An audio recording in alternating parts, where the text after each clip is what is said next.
بسم اللہ الرحمن الرحیم وبہ نستعین وصلی اللہ علی نبینا محمد وعلی آلہ وصحبہ اجمعین ومن تبعہم بإحسان الی یوم الدین وبعد۔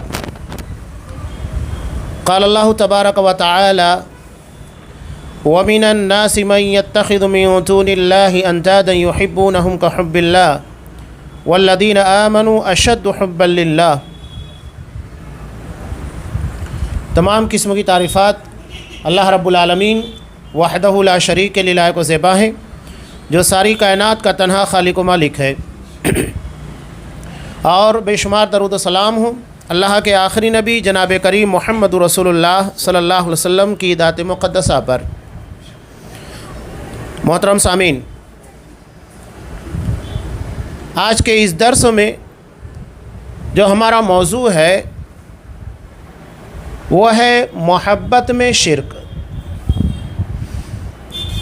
یہ عقیدے کا بہت اہم باب ہے، اور یہاں صاحب کتاب شیخ صالح الفوزان حفظ اللہ نے اس چیز کو بڑی جامعیت کے ساتھ پیش کیا ہے۔ اس سے پہلے بات گزشتہ درسوں میں بیان کی جا چکی ہے کہ عبادت، امید، خوف اور محبت ان تینوں چیزوں کے ساتھ ہونا چاہیے۔ اگر ان تینوں میں کسی ایک کو اہمیت دی گئی، دو کو نظر انداز کیا گیا، یا دو کو اہمیت دی گئی، ایک کو نظر انداز کیا گیا، تو پھر ہمارا عقیدے کا معاملہ بگڑ جائے گا، وہ عبادت نہیں کہلائے گی۔ شیطان ہر کسی کے لیے الگ داؤں پیش رکھتا ہے۔ اگر کوئی بہت عبادت گزار ہے تو وہ اسے اللہ کی محبت کے نام پر گمراہ کرنے کی کوشش کرتا ہے، اسے خوف دلاتا ہے۔ جیسا کہ پیچھے بات گزر چکی ہے کہ شیطان خوف کے راستے سے گمراہ کرنے کی کوشش کرتا ہے، یعنی اتنا زیادہ خوف زدہ کر دیتا ہے کہ بندہ اللہ سے امید چھوڑ دیتا ہے، جبکہ خوف ہونا چاہیے، لیکن اس سے اللہ سے امید وابستہ رکھنے کے معاملے کے اندر خلل نہیں واقع ہونا چاہیے۔ ہر چیز اپنی جگہ کے پر بیلنس اور توازن کے ساتھ ہو۔ اب یہاں جو محبت میں شرک ہے، تو یہاں محبت سے مراد کیا ہے اس کو سمجھنا ضروری ہے۔ چونکہ ہم عقیدے کی کتاب پڑھ رہے ہیں الارشاد الی صحیح الاعتقاد، لہذا یہاں محبت سے مراد ہے بندگی کی محبت، جو عاجزی، انکساری، اطاعت میں کمال اور محبوب کی خاطر قربانی وغیرہ کے لزوم کا ذریعہ ہے۔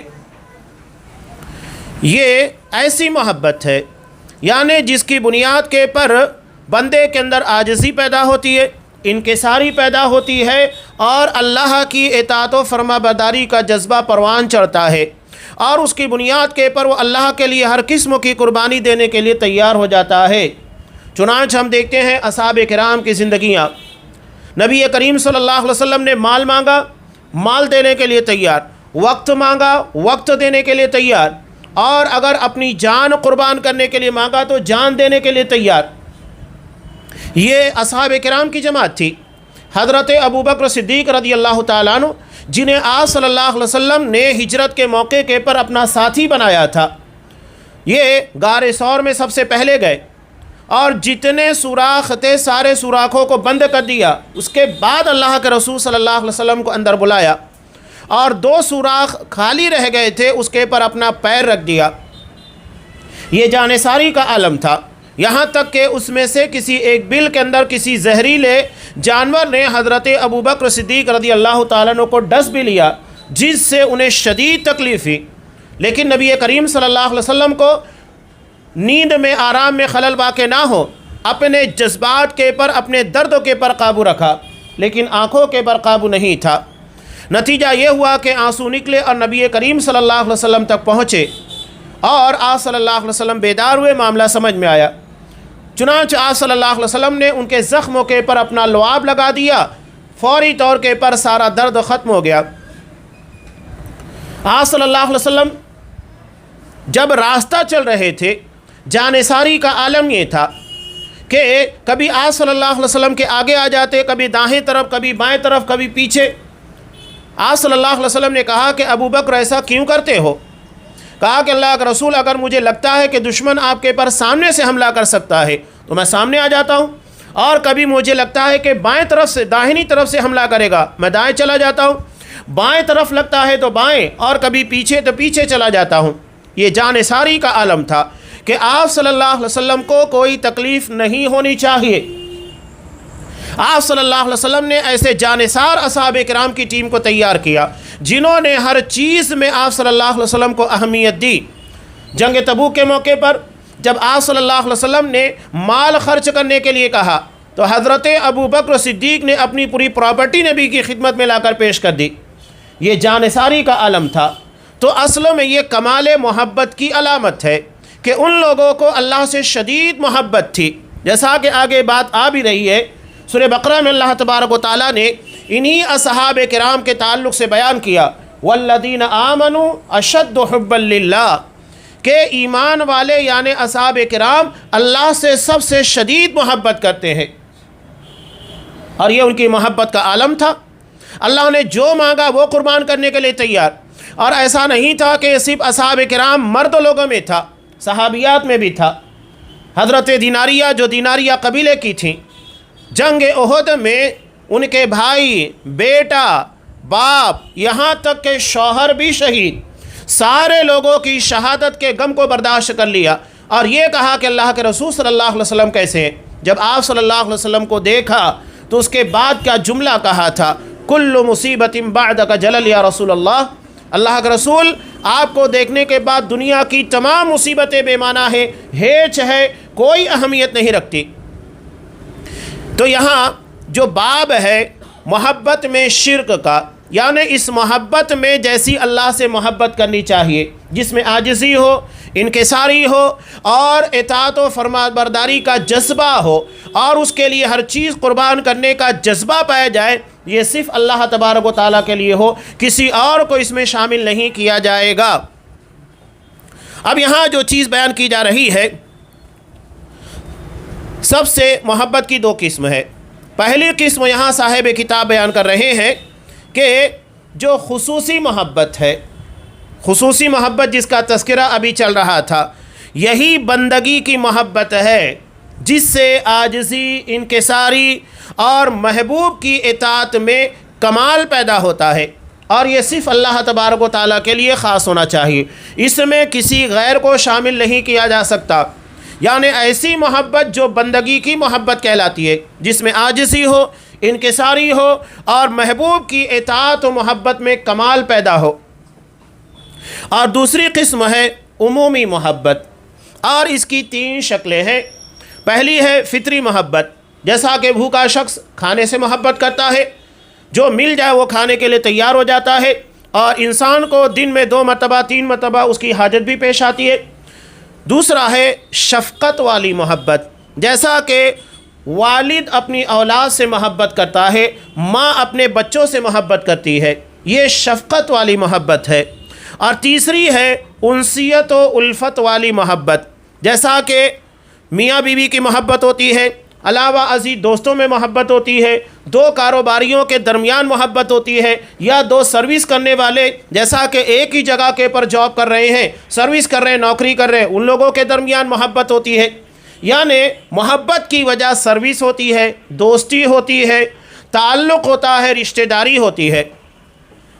تو یہ تینوں محبتیں جو بیان کی گئی ہیں، عمومی محبت یعنی فطری محبت جیسا کہ کھانے کی ہوتی ہے، شفقت والی محبت جیسا کہ باپ اپنے بیٹے سے، ماں اپنے بچوں سے، اور انسیت والی محبت جیسا کہ میاں بیوی کے درمیان، اور اسی طرح دوستوں کے درمیان ہوا کرتی ہے۔ تو یہ تینوں محبتیں تعظیم و انکساری کو لازم نہیں قرار دیتی۔ ان محبتوں میں اللہ تبارک و تعالیٰ کی طرح محبت کا جذبہ نہیں ہوتا، جس میں عاجزی ہو، انکساری ہو، اور ہر چیز کے قربان کر دینے کا جذبہ ہو، یہ فرق ہوتا ہے۔ لیکن یہاں پر صاحب کتاب جو بیان کرنا چاہ رہے ہیں، یہ جو خصوصی محبت ہے، یہ محبت اللہ کے لیے خاص ہو، اس میں کسی غیر کو شامل نہ کیا جائے۔ اب یہ 2 محبتیں ہو گئی، ایک خصوصی اور دوسرے عمومی۔ اب یہاں مسئلہ آتا ہے کہ ترجیح کس کو دی جائے گی، اہمیت اور فوقیت کس کو دی جائے گی۔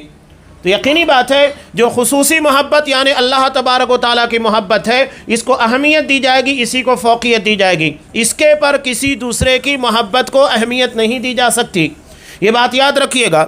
اسی چیز کو یہاں پر بیان کر رہے ہیں جیسا کہ اللہ تبارک و تعالیٰ نے ارشاد فرمایا وَمِنَ النَّاسِ مَن يَتَّخِذُ مِن دُونِ اللَّهِ أَندَادًا يُحِبُّونَهُمْ كَحُبِّ اللَّهِ کہ لوگوں میں کچھ ایسے ہیں جنہوں نے اللہ تبارک و تعالیٰ کے علاوہ معبود بنا لیے اور ان سے ایسی محبت کرتے ہیں جیسا کہ اللہ سے محبت کرنا چاہیے۔ اب یہاں ایک مخلوق سے جیسی اللہ سے محبت ہونا چاہیے ویسی محبت کی جا رہی ہے، اسی کو اللہ نے شرک سے تعبیر کیا۔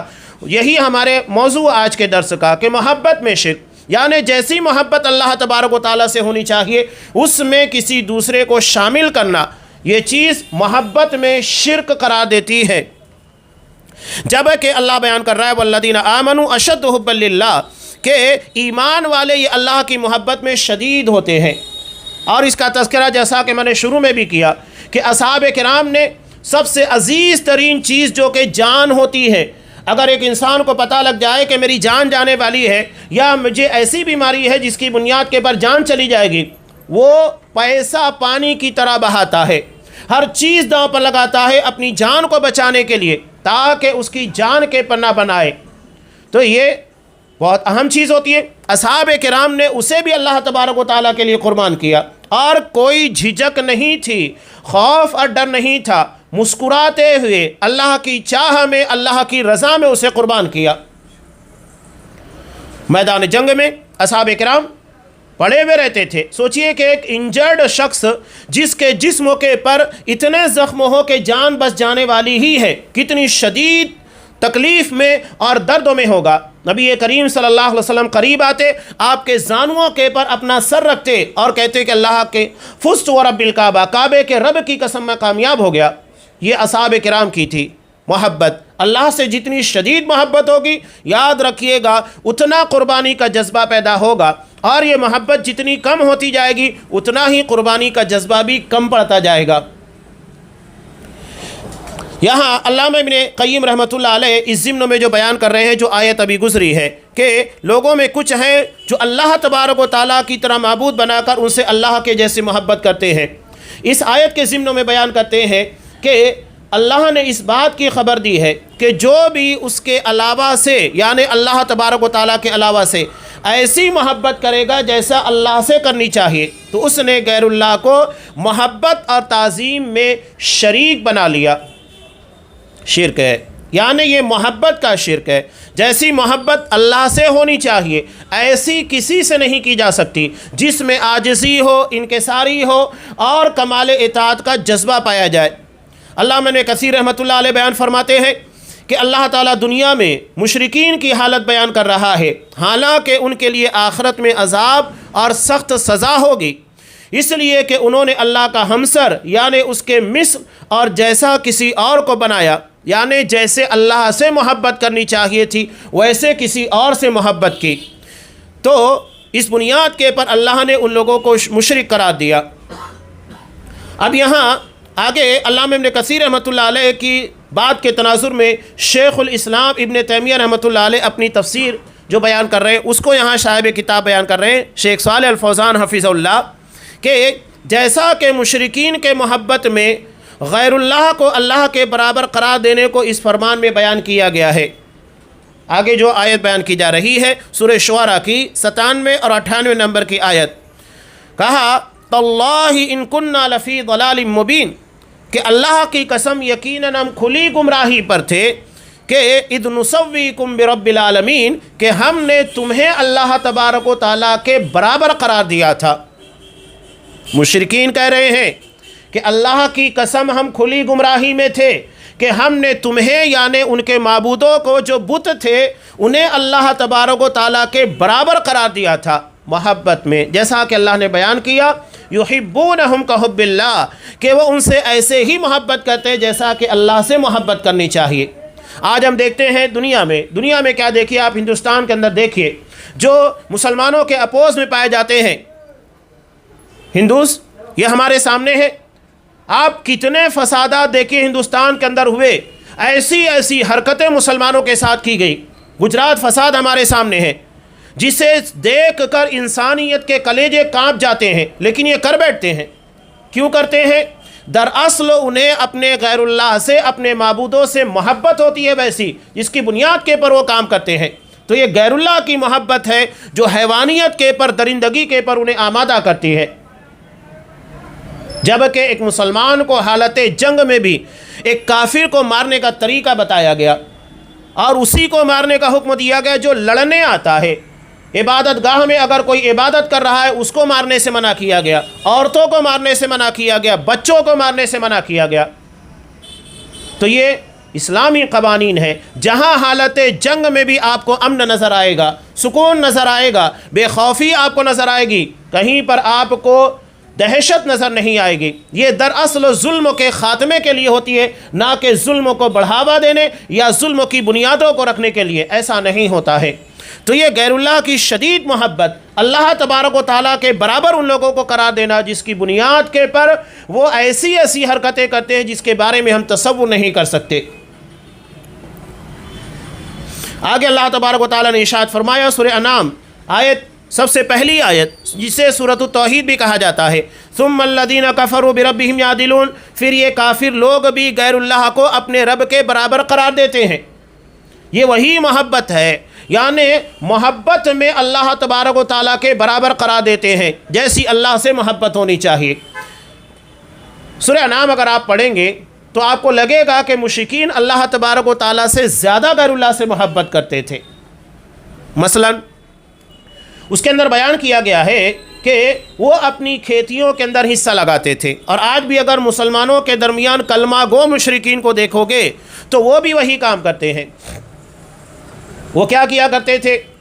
کھیتی کا حصہ لگاتے، مثال کے طور پر اپنے کھیت میں 2 ایکڑ نکالتے، 1 ایکڑ وہ بتوں کے نام پر نکالتے، 1 ایکڑ اللہ کے نام پر۔ جو بتوں کے نام کے پر ہوتا تھا وہ مجاوروں کے پاس جاتا، اور جو اللہ کے نام کے پر ہوتا تھا وہ بیت اللہ میں لگایا جاتا، حجاج کرام کے لیے، غربا اور مساکین کے لیے۔ یہ تھا۔ اب اس میں ہوتا یہ کہ اگر اللہ کے حصے میں کمی واقع ہو جاتی، اس لیے کہ کھیتی ہے، کہیں پر کم کہیں پر زیادہ، مثال کے طور پر 1 ایکڑ کے اندر 10 کنٹل ہونا چاہیے تھا، تو جو مشرکوں کے لیے، بتوں کے لیے نکالا ہوا تھا اس میں برابر 10 کنٹل مال ہوا، لیکن اللہ کے نکالے ہوئے حصے کے اندر 9 ہو گیا یا 8 کنٹل مال پیدا ہوا، تو اب کیا کرنا چاہیے کہ دونوں کو برابر کر دیا جائے، اس کی زیادتی کو ادھر کی کمی کے اندر شامل کر کے دونوں کو برابر کر لیا جائے۔ ایسا نہیں کرتے، بلکہ وہ کہتے ہیں کہ اللہ تبارک و تعالیٰ تو غنی ہے، بے نیاز ہے، اس کو کہاں ضرورت ہے؟ جب وہ غنی ہے تو اتنا بھی نکالنے کی کیا ضرورت ہے؟ کچھ بھی مت نکالو۔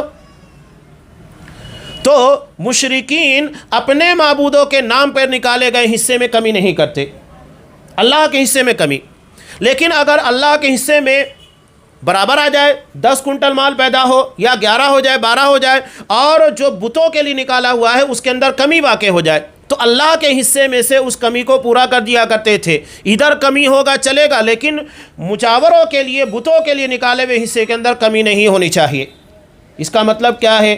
مطلب واضح ہے کہ وہ اللہ سے زیادہ اپنے بتوں سے اور اس کے تعلق رکھنے والے لوگوں سے محبت رکھتے تھے، تبھی اللہ کے حصے کی کمی کو پورا نہیں کرتے تھے، برابر ان لوگوں کی کمی کو پورا کیا جاتا۔ اور آج مسلمانوں میں بھی ایسا ہی ہے، یہ قربانی نہیں کریں گے، ہوتا ہے۔ آپ دیکھ لیجئے قربانی کا جذبہ ان لوگوں کے اندر ماند پڑ چکا ہے جو کندوریاں کرتے ہیں، غیر اللہ کے نام کے پر بکرے ذبح کرتے ہیں، باقاعدگی کے ساتھ ہر مہینے یا تو 2 مہینہ 3 مہینہ سال میں چاہے 1 مرتبہ کیوں نہ ہو، بہت کالجی کے ساتھ، باقاعدگی کے ساتھ وہ اپنے مزاروں کے پر باباؤں کے لیے اور جس پیر سے وابستگی رکھتے ہیں اس کے لیے نذر و نیاز قندوریاں چڑھائی جاتی ہے، لیکن اللہ کے حصے کے اندر کمی بالکل آرام سے کرتے ہیں۔ قربانی نہیں ہوگی، کوئی مسئلہ نہیں، روزوں کے رکھنے کے اندر کمی ہو جائے، کوئی مسئلہ نہیں، اس لیے کہ ان لوگوں کے پاس آپشن ہے کہ ہماری ساری خامیاں، ساری غلطیاں، سارے گناہوں کو ہمارے شیخ، ہمارے پیر صاحب بخشوا دیں گے، معاف کر دیں گے۔ یہ خطرناک معاملہ ہے۔ ایک طرف تو ثابت یہ ہوتا ہے کہ انہیں اللہ تبارک و تعالیٰ سے زیادہ ان چیزوں سے محبت ہے، جبکہ اہل ایمان اللہ سے شدید محبت کرتے ہیں، یعنی اللہ کے حصے میں کوئی کمی واقع نہ ہو، باقی حصوں کے اندر کمی واقع ہو چلے گا، لیکن اللہ تبارک و تعالیٰ کے حقوق کے اندر کوتاہی نہیں کرتے ہیں۔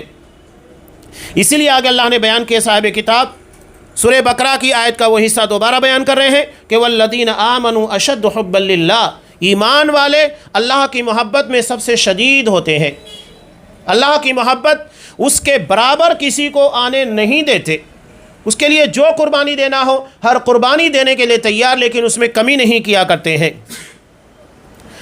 اس آیت کے ضمن میں شیخ محمد بن عبد الوہاب رحمہ اللہ بیان فرماتے ہیں کہ اس آیت میں اس بات کی دلیل ہے کہ جس نے اللہ کا ہمسر بنا کر اس سے ایسی محبت کی جیسے اللہ سے کرنی چاہیے، تو اس نے شرک اکبر کا ارتکاب کیا۔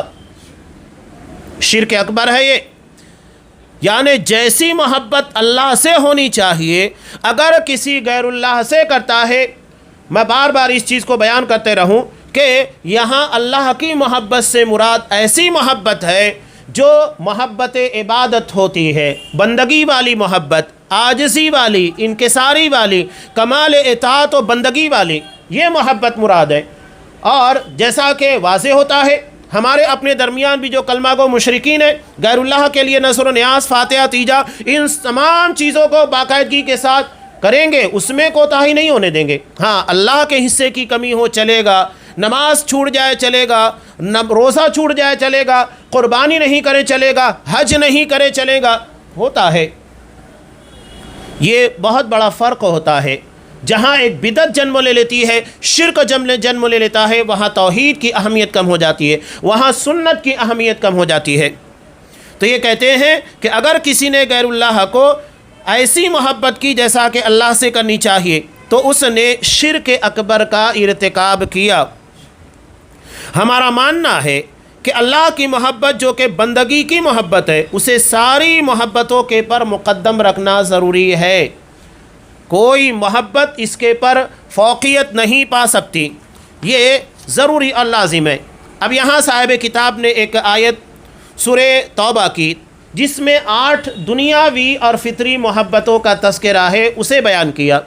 اللہ ارشاد فرماتا ہے قل ان کان آباؤکم و ابناؤکم، کہہ دو اگر تمہارے باپ، تمہارے بیٹے، و اخوانکم تمہارے بھائی، و ازواجکم تمہاری بیویاں، و عشیرتکم تمہارے خاندان، و اموالکم اقترفتموہا اور وہ مال جسے تم نے بڑی محنت کے ساتھ کمایا ہے، و تجارت تخشون کسادہا، وہ تجارت جس کی کساد مندی کا تمہیں ڈر لگا رہتا ہے، و مساکن ترضونہا اور وہ گھر جن سے تمہیں محبت ہوتی ہے، جہاں رہنا تمہیں پسند ہوتا ہے، احب الیکم من اللہ و رسولی، اگر یہ تمہارے پاس تمہارے نزدیک اللہ اور اس کے رسول اور اس کے راستے میں جہاد اس کی محبت پر غالب آ جائے، ان کو اہمیت دے دی جائے، تو نتیجہ کیا ہے؟ فتربصوا، انتظار کرو۔ کس چیز کا انتظار کرنا ہے؟ حتی یأتی امر اللہ، یہاں تک کہ اللہ اپنا فیصلہ یعنی عذاب لے کر آ جائے۔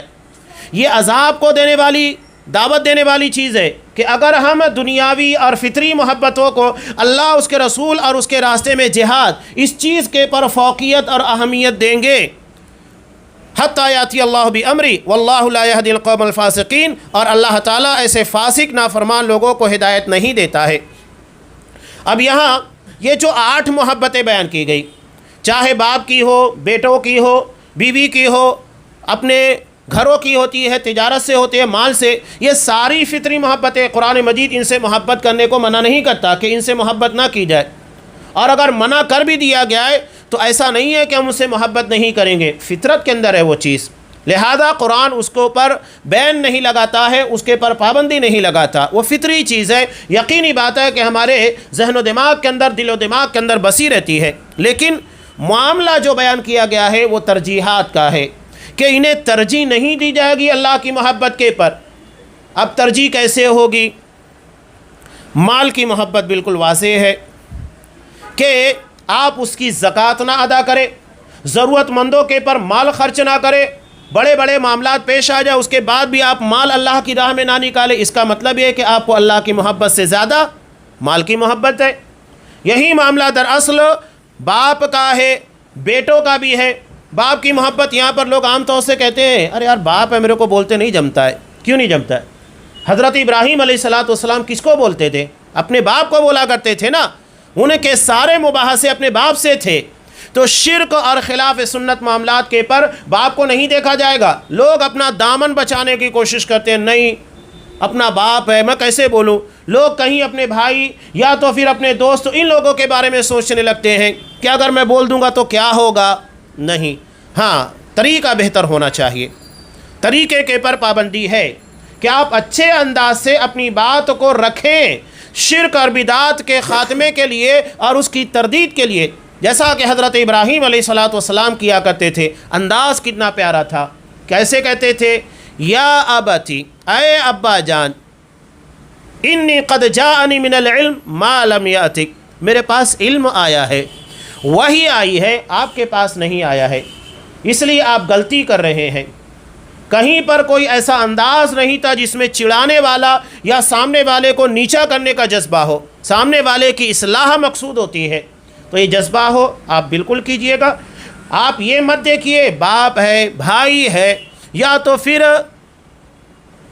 اس کی جگہ کے پر کوئی بھی رشتہ دار ہو، دوست وغیرہ ہو، نہیں۔ اگر ہم ایسا کر رہے ہیں تو اس کا مطلب یہ ہے کہ ہم اللہ، دین اور رسول کی محبت کو ان محبتوں کے سامنے بے حیثیت قرار دے رہے ہیں، نہیں ہونا چاہیے ایسا۔ ہمارے یہاں پر واقعات بیان کیے جاتے ہیں، جنگ بدر میں اللہ نے اسے اتنی اہمیت کیوں دی؟ اصحاب کرام نے ثابت کیا کہ اللہ کی محبت سب سے شدید ہوتی ہے، اور اس محبت کے سامنے باپ آ جائے، بیٹا آ جائے، کوئی ماں حیثیت نہیں رکھتا ہے، لیکن یہاں ہم اہمیت دیتے ہیں۔ اللہ کی محبت کے آگے، دین کی محبت کے آگے ان کو اہمیت دی جاتی ہے، یہ قابل قبول نہیں ہے۔ اسی کو یہاں اللہ بیان کر رہا ہے کہ اگر یہ محبتیں اللہ اور اس کے رسول کے سامنے اہمیت رکھنے لگ جائیں تو پھر سمجھ لیجئے کہ اللہ کے عذاب کو دعوت دینے والا عمل ہم اختیار کر رہے ہیں۔ اسی لیے یہاں سورہ آل عمران آیت نمبر 31 کو صاحب کتاب نے پیش کیا۔ اللہ ارشاد فرماتا ہے قل ان کنتم تحبون اللہ، کہ آپ کہہ دیجئے اگر تم اللہ سے محبت کرتے ہو۔ یہ دعویٰ تو ہر کوئی کرتا ہے کہ مجھے اللہ سے محبت ہے، رسول اللہ صلی اللہ علیہ وسلم سے محبت ہے، ہر کوئی دعویٰ کرتا ہے۔ تو ایک کام کرو، فاتبعونی، میری اتباع کرو، یعنی محمد رسول اللہ صلی اللہ علیہ وسلم کی۔ نتیجہ کیا ہوگا؟ یحببکم اللہ، اللہ تم لوگوں سے محبت کرے گا، ویغفر لکم ذنوبکم، اور تمہارے گناہوں کو بخش دے گا۔ یہ اللہ کی محبت ہے کہ اللہ محبت میں گناہوں کو بخش دیتا ہے۔ جسے اللہ کی محبت مل گئی، گناہ بخش دیے گئے، اور گناہ ہی تو ہمارے لیے وبال ہے۔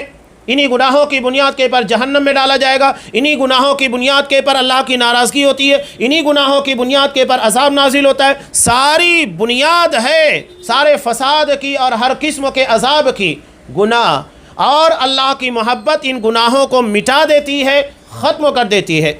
تو اللہ کی محبت ہر کوئی اس کا دعویٰ کرتا ہے، ہر کسی کو چاہت ہے، لہذا آپ صلی اللہ علیہ وسلم کی اطاعت، آپ کی اتباع کی جائے، یہ اللہ سے محبت کی دلیل ہے۔ واللہ غفور رحیم، اور اللہ بڑا بخشنے والا، بہت رحم کرنے والا ہے۔ قرآن مجید میں اکثر بیان کرتا ہوں، اللہ کی دو صفتیں غفور اور رحیم، یہ ایک جگہ کے پر ہی آتی ہیں، اس لیے کہ غفور کے ساتھ اللہ کے رحیم ہونے کا بہت گہرا تعلق ہے۔ اور اس کی مثال میں اکثر دیا کرتا ہوں نسائی کی روایت کے حوالے سے، کہ اللہ تبارک و تعالیٰ قیامت کے دن ایک بندے کو لائے گا، اس کے گناہ، اس کی غلطیوں کو بیان کرے گا، بندہ ڈرتے ہوئے قبول کرے گا کہ ہاں اللہ یہ خطا، یہ غلطی مجھ سے ہوئی تھی۔ اللہ کہے گا دیکھ میں نے تیرے اس گناہ کے پر دنیا میں پردہ ڈالے رکھا، تجھے سزا نہیں دی، اور آج میں تیرے ان گناہوں کو بخش دے رہا ہوں۔ یہ ہے اللہ کی صفت غفوریت، بخش دینا، گناہ کو معاف کرنا۔ اور صفت رحیمیت کیا ہے؟ اللہ ان گناہوں کو نیکیوں میں تبدیل کر دے گا، یہ اللہ کی صفت رحیمیت ہے۔ یعنی بخش دینا اور رحم کرنا، یعنی گناہ کو معاف کرنے کے بعد اسے نیکیوں میں تبدیل کر دینا، یہ اللہ تبارک و تعالیٰ کی صفت رحیمیت ہے۔ اسی لیے قرآن میں غفور کے ساتھ رحیم آپ کو جا بجا نظر آئے گا۔ دو صفتیں عام طور سے قرآن مجید میں دو صفتیں استعمال ہوتی ہیں۔ اللہ کے ساتھ جہاں اللہ کی صفت عزیز ہوگی وہاں حکیم ہوگا،